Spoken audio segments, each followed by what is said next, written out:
Namaste, ladies and gentlemen. Effective data management in clinical trials is critical towards the overall quantity and quality of data generated during the study, and thereby contributes significantly towards the overall outcome of your clinical trial. Now, experience and expertise in terms of leveraging best practices over time is something that you as a manufacturer or a sponsor must partner with when you approach the most expensive, time-consuming, and make-or-break design validation effort for your device.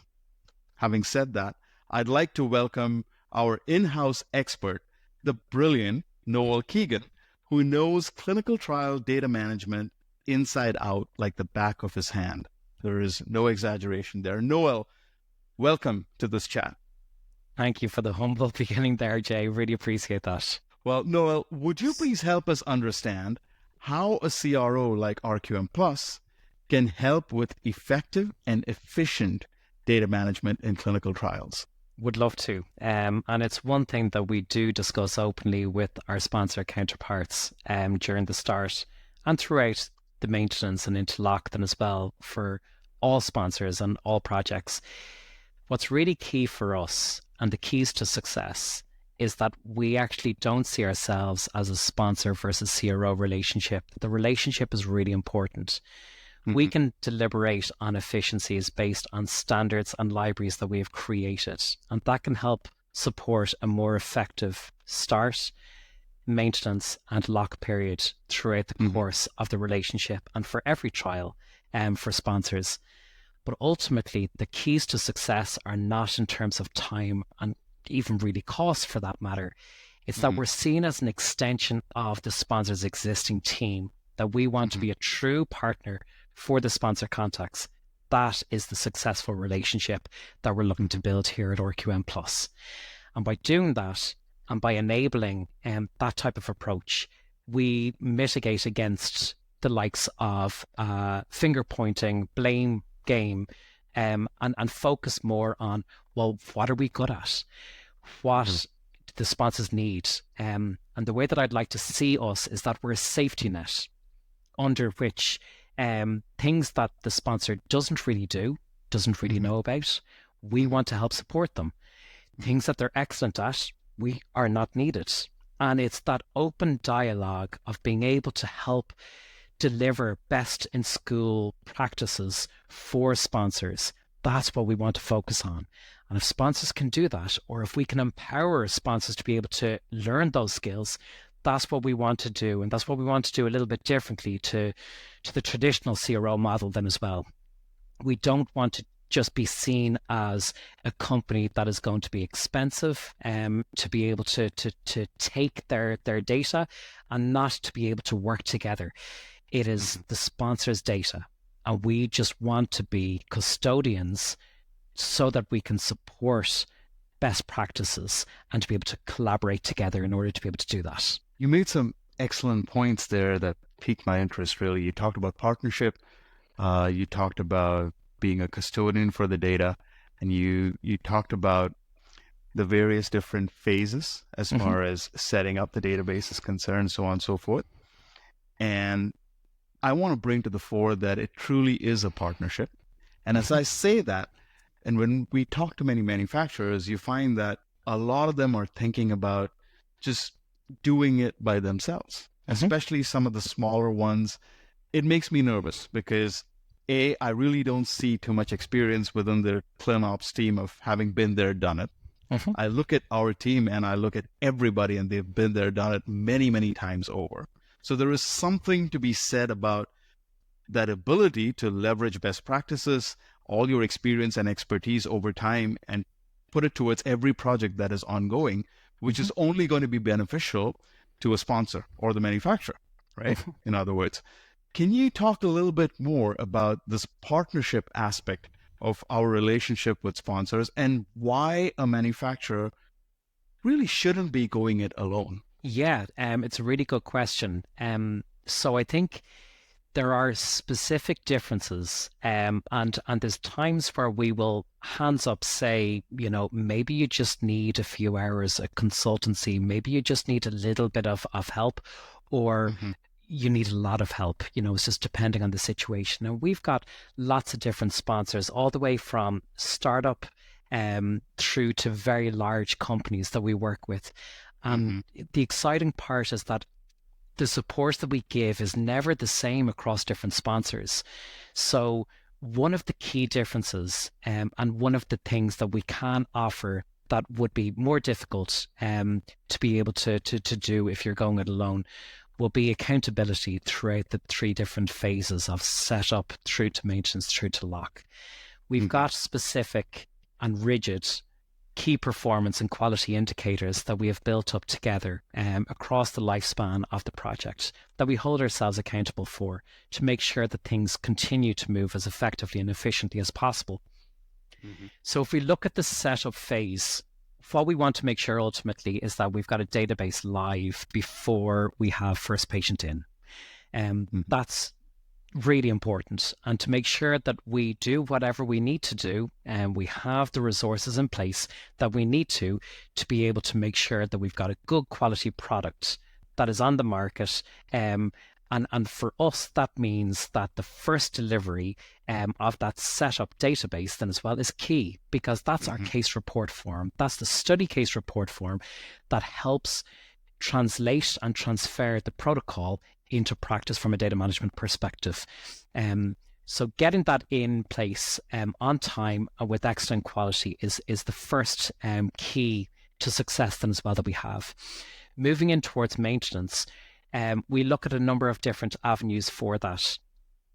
We look at the ability to be able to make sure that if there's any audits that we have, whether it's from the sponsors or it's from regulations, that we pass with flying colours, that we've no critical findings, that we have minimal, major or minor findings, and the comments that we have, that we can actually manage those effectively and to be able to get them in place and any corrections made as soon as we possibly can.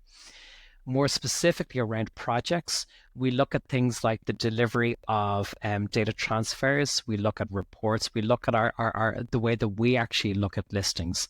And we make sure that anything that we do to the best of our ability, and we do to utter quality then as well. But we recognize the differences in different studies that we have, because there could be 5 patients and 10 unique CRFs in a particular study.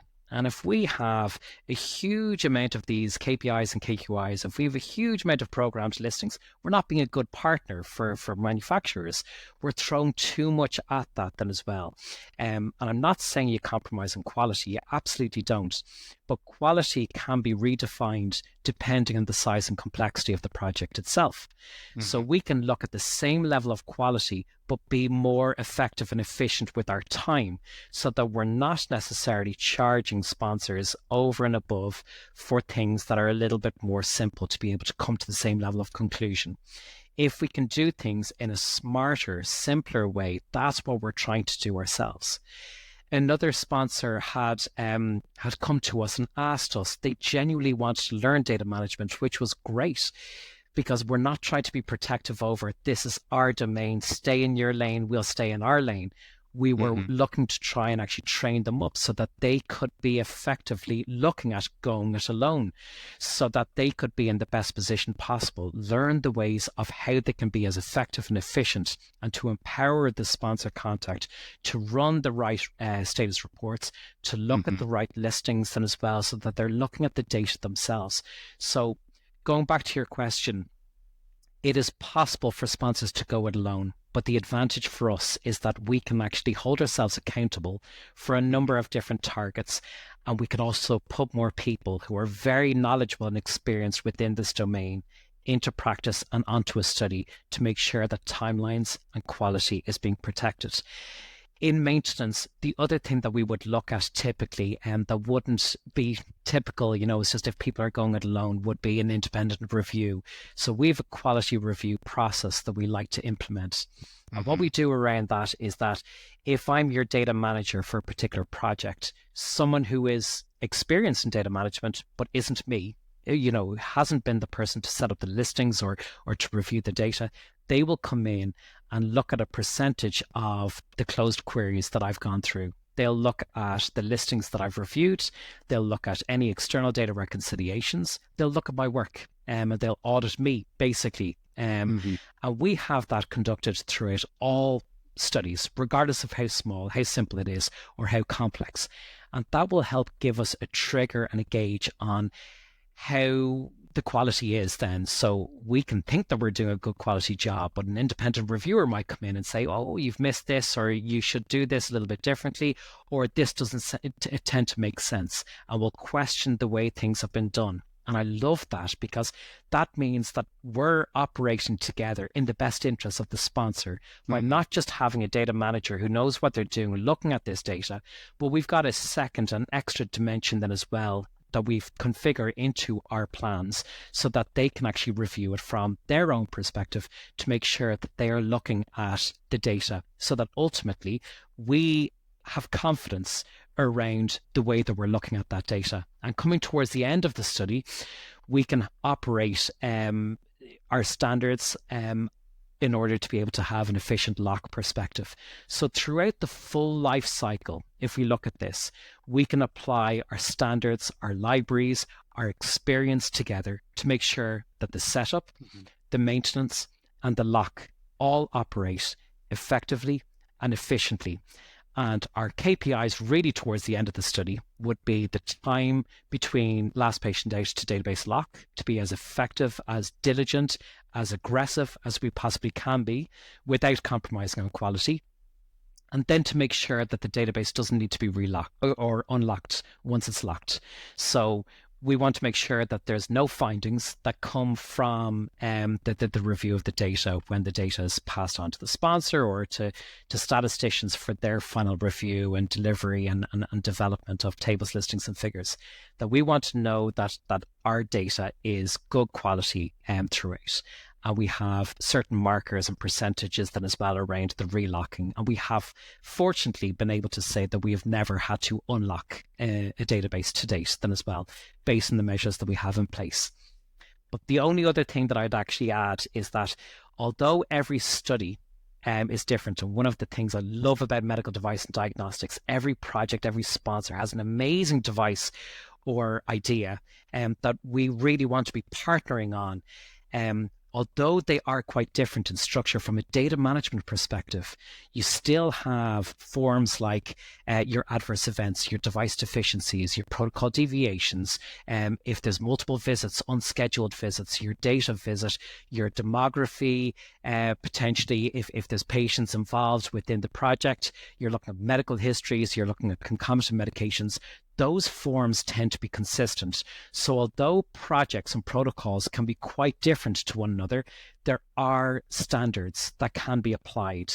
And using those libraries then as well, we've got libraries in place. We've got edit checks already programmed, and we want to make sure that we don't just use any standards, but that we apply those standards to the particular project to make things as efficient and as effective as possible.